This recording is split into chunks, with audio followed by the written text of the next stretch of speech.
அளவற்ற அருளாளனும் நிகரற்ற அன்புடையவனுமாகிய எல்லாம் வல்ல இறைவனின் பெயரால் துவங்குகிறேன். அன்பானவர்களே, மேடையிலே வீற்றிருக்கக்கூடிய சிந்தனையாளர்கள், வருகை தந்திருக்கக்கூடிய தமிழ் சொந்தங்கள், உங்கள் அனைவருக்கும் இந்த மாலை நேர நல்வாழ்த்துக்களையும் என்னுடைய அஸ்ஸலாம் என்கிற முகமனையும் தெரிவித்து ஒரு சில வார்த்தைகள் மாத்திரம் சொல்லி நிறைவுபடுத்துகிறேன். ஒரு இஸ்லாமிய சமயத்தினுடைய சமய கல்வி கற்று முடித்திருக்கிற ஒருவர் திராவிடம் பற்றி ஏன் பேச வந்திருக்கிறார், அவர் என்ன பேசுவார் என்றெல்லாம் நீங்கள் யோசிக்கக்கூடும். 2 செய்தி மட்டும் சொல்ல வேண்டும். ஒன்று, ஆண்டனி அவர்கள் சொன்னது போல அஸ்கர் ஒரு 25 ஆண்டு காலமாக நண்பர். ஒரு சமய புத்தகங்களை மாத்திரமே படித்து கொண்டிருந்த என் போன்றவர்களுக்கு இலக்கியத்தை அறிமுகம் செய்தவர் என்று சொல்லலாம். 1990களில் அதனுடைய பிற்பகுதிகளில் 97, 98 வந்து கிதாபு பார்த்து கொண்டிருந்த என்னிடத்தில் காலச்சுவடை கையில கொடுத்து வாசிக்க சொன்னவர். வித்தியாசமாக இருந்தது. லேசாக காலச்சுவடுக்குள்ளே போனோம். அப்புறம் அப்படி நிறைய கூட்டிட்டு போனார். தீராநதி இப்படி, கவிதாசரன் இப்படி நிறைய கூட்டி போனார். கோவை ஞானியில இருந்து தீம்தரிகிட ஞானி வரைக்கும் எனக்கு அறிமுகம் செய்து வைத்தவர் அஸ்கர் அவர்கள். அதற்கு பிறகுதான் ஒரு பரந்த வெளியில நாங்கள் வாசிக்க துவங்கினோம் எனலாம். அப்படி நிறைய நூல்களை கொடுத்து தமிழ் இலக்கியத்தின் பக்கம் ஒரு ஆர்வத்தை தந்த அடிப்படையில் இன்றைக்கு வரையும் ஒரு 1/4 நூற்றாண்டு கால நண்பர். அவருடைய ஒரு சின்ன முயற்சி இந்த திராவிடம் 2.0 என்கிற புத்தகம். திராவிடம் என்பதை விளக்க வருவதை விட, திராவிடத்தின் சுவையை சொல்லுவதை விட ஆரியத்தின் அசிங்கத்தை அது அதிகமாக பேசியிருக்கிறது. வேண்டுமென்றால் திராவிட மாடலா ஆரிய மாடலா என்றொரு பட்டிமன்றம் நீங்கள் நடத்துவதாக இருந்தால் இதுல நிறைய செய்திகள் 2 தரப்புக்கும் இருக்கும். திராவிட மாடலுடைய சுவைகளை படிக்கலாம், ஆரிய மாடலுடைய அசிங்கங்களை இங்கே படிக்க முடியும். நான் சொல்ல மறந்து விட்டேன். அஸ்கர் மூலமாக இலக்கியமும் இதழ்களும் பல்வேறு செய்திகள் கிடைத்தது என்பதை விட நண்பர்களும் அந்த தளத்தில் கிடைத்தார்கள்.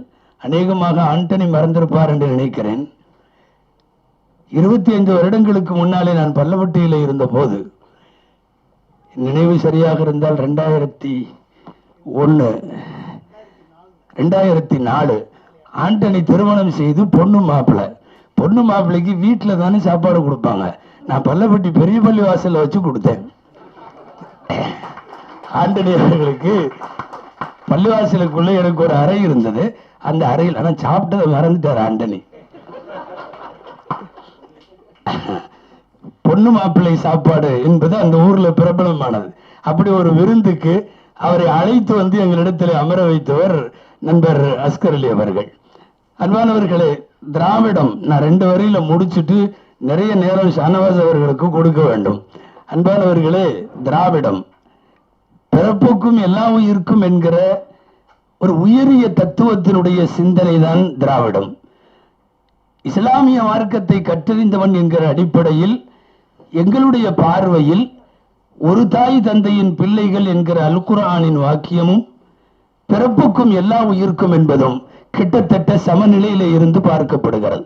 குர்ஆனுடைய வார்த்தை ஹலக்னாக்கும் மின் ஸக்கரின் வ உன்ஸா, நீங்கள் அத்தனை பேரும் ஒரு தாய் தந்தையின் பிள்ளைகள், ஆண்டான் அடிமை வித்தியாசம் இல்லை, ஜாதி மற்றும் இன வர்க்க ரீதியான எந்த பாகுபாடுகளும் இல்லை என்கிற அல் குர்ஆனுடைய தத்துவம் தான் திராவிடத்தின் மூலாதாரமாக இருக்கிற பிறப்புக்கும் எல்லா உயிருக்கும்.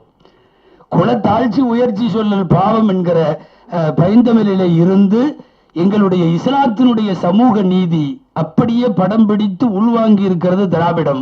அதனால் தான் திராவிடத்தை பேசுகிறோம். திராவிட மாடல், ஆரிய மாடல் ஒரு ஒப்பீடு என்று இந்த புத்தகத்தை சொல்ல முடியும். ஏன்னா இதுல இவர் அஸ்கர் அவர்கள் கையாண்டிருக்கிற நிறைய தலைப்பு பார்த்தா அந்த மாதிரி தலைப்பாவே இருக்கு. எல்லா தலைப்புகளும் திராவிட முதுகில் ஆரிய வடுவா, திராவிட முதுகில் ஆரிய வடு, திராவிட முதுகில் ஆரிய குதிரை, ஆரிய இதுல திராவிட குஞ்சுகள், எல்லாமே ஆரியத்தையும் திராவிடத்தையும் ஒப்பிடுவதாகவே இந்த புத்தகத்தினுடைய அனைத்து தலைப்புகளும். குறிப்பாக வரலாற்று துரோகமும் பிம்ப அரசியலும் என்று சொல்லி ஒரு தலைப்பு. ரொம்ப எளிமையா, ரொம்ப அதிகமா வாசிப்பு உள்ளவங்க மட்டும்தான் இதை புரிஞ்சுக்க முடியுங்கிற இல்லாம யதார்த்தமான எளிய தமிழில இவர் இதையெல்லாம் சொல்லி இருக்கின்றார். நிறைய சமயங்கள் இருக்கக்கூடிய இந்தியாவினுடைய திருநாட்டில் சுமார் 8 சமயங்களுக்கு இந்தியா தான் பர்த் பிளேஸ்ங்கிறாங்க. பிறப்பிடமே 8 சமயங்களுக்கு இந்தியா தான். 8 சமயங்கள் இங்குதான் பிறந்தது. ஆனால் 8 சமயங்களுக்கும் சேர்த்து எழுதி தந்த அம்பேத்கர் சொன்ன வார்த்தை, அவர் உருவாக்கி தந்தது, இது செக்யூலர் கண்ட்ரி, இது மதச்சார்பற்ற நாடு, ஆளுவோருக்கு அரசுக்கு மதம் கிடையாது. தனியாக ஒரு முதல்வர் ஒரு பிரதமர் ஒரு மதத்தில் இருக்கட்டும், கவர்மெண்ட்டுக்கு மதம் இல்லை. கவர்மெண்ட்டுக்கு மதம் இல்லை என்கிற அந்த செக்யூலரிசம், அந்த செக்யூலரிசம் தான் அம்பேத்கரால் இந்த நாட்டில் முன்வைக்கப்பட்டு, நான் நிறைய தடவை பேசியிருக்கிறேன், ஏன் பள்ளிவாசலில் வெள்ளி மேடையிலேயே சொல்லி இருக்கிறேன், அம்பேத்கர் உயிரோடு இருந்தால் அவர் கைகளை முத்தமிட வேண்டும். இந்த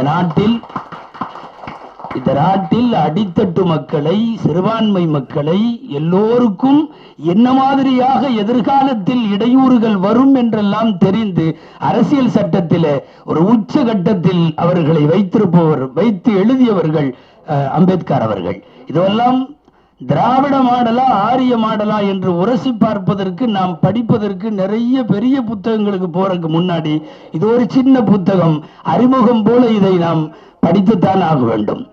திராவிட மாடலையும் ஆரிய மாடலையும் நாம் விளக்கி சொல்லணும்ன்ற அவசியம் இன்னைக்கு இல்லை.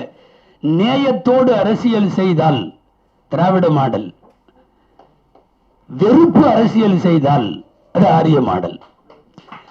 மனிதர்களுக்கு நீங்கள் அரசியல் நடத்தினால் அது திராவிட மாடல், மாடுகளுக்கு நடத்தினால் அது ஆரிய மாடல். ஏழை குடிமகனுடைய மருத்துவ திட்டத்துக்கும் ஒரு 108 போய் ஒரு வீட்டு வாசல்ல நின்னுச்சுன்னா அது திராவிட மாடல். உன்னை விடமாட்டேன்னு புல்டோசர் நின்றுச்சுன்னு வைங்களேன், யூபியில நிக்கிற மாதிரி, அது ஆரிய மாடல். திராவிட மாடலையும் ஆரிய மாடலையும் அவர்கள் விட்டு உள்ள விஷயத்தை புரியணும். முதல்ல இந்த மாதிரி புத்தகங்களை முன்னால பேசினவங்க எல்லாம் சொன்ன மாதிரி அடுத்த தலைமுறைக்கு வாசிக்க கொடுக்கணும். திராவிட மாடல் வாசிக்க வைக்கும். திராவிட மாடல் நூலகம் உருவாக்கும், நூல்களை உருவாக்கும். அண்ணா நினைவு நூற்றாண்டு நூலகம் ஒரு சான்று, திராவிட மாடலுக்கு சான்று. படிக்க வைக்கிறதும் நூலகம் உருவாக்குறதும் அதுல ஆர்வம் காட்டுறதும் என் நினைவுக்கு வருது. கேரளாவுடைய முதல்வர் பினராயி விஜயன் அவர்கள் வெற்றி பெற்று ஆட்சிக்கு சிஎம் வந்ததுக்கு அப்புறம் பிரஸ் மீட்ல யாரும் கேட்கிறாங்க, அதாவது சில தொகுதிகளில் பிஜேபி பாஜக இங்க ஜெயிச்சிருக்குதே, சில தொகுதியில நல்ல ஓட்டு வாங்கி இருக்குதுன்னு கேட்கிறாங்க. அருமையான பதில் போட்டிருந்தார், சொல்லியிருந்தார், நாங்க அவங்க அதிகமா ஓட்டு வாங்கின இடம் பூரா பள்ளிக்கூடம் கட்ட போறோம். அதாவது நெட்ல நம்ம நெட்டிசன்கள் அதையெல்லாம் எடுத்து போட்டு சேட்டன் குசும்புன்னு கீழே போட்டிருந்தாங்க. சரியான குசும்பு. இது என்னன்னா, மதவாதம் வெல்கிற இடத்தில் வாசிப்பு அதிகமாக வேண்டும். அடித்தட்டு மக்களுக்கு கல்வியும் அதிகாரமும் போகிற போது மதவாதம் தோற்று போகும். இது அடித்தட்டு மக்களுக்கான அதிகாரத்தை கொண்டு போய் சேர்ப்பதுதான் திராவிட மாடல் என்பதை சாரமாக சுருக்கமாக சொல்லி தந்திருக்கிறார் ஷரீப் அஸ்கர் அலி அவர்கள். மீண்டும் மீண்டும் திராவிட மாடலை அடுத்தடுத்தும் அதில் உள்ள யதார்த்தமான சமத்துவ சகோதரத்த தத்துவத்தை கொண்டு செல்லுவதற்கு இந்த நூல் உதவியாக இருக்கும். வாங்குங்கள், படியுங்கள், பரப்புங்கள் என்பதல்ல, மற்றவர்களுக்கும் வாங்கி அன்பளிப்பு செய்யுங்கள் என்கிற நல்ல வேண்டுகோளோடு நூலாசிரியர் எழுத்து பணியில் மேலும் சில எழுத்துக்களை, நல்ல எழுத்துக்களை தமிழ் கூறும் உலகிற்கு தர எல்லாம் வல்ல இறைவனை வேண்டி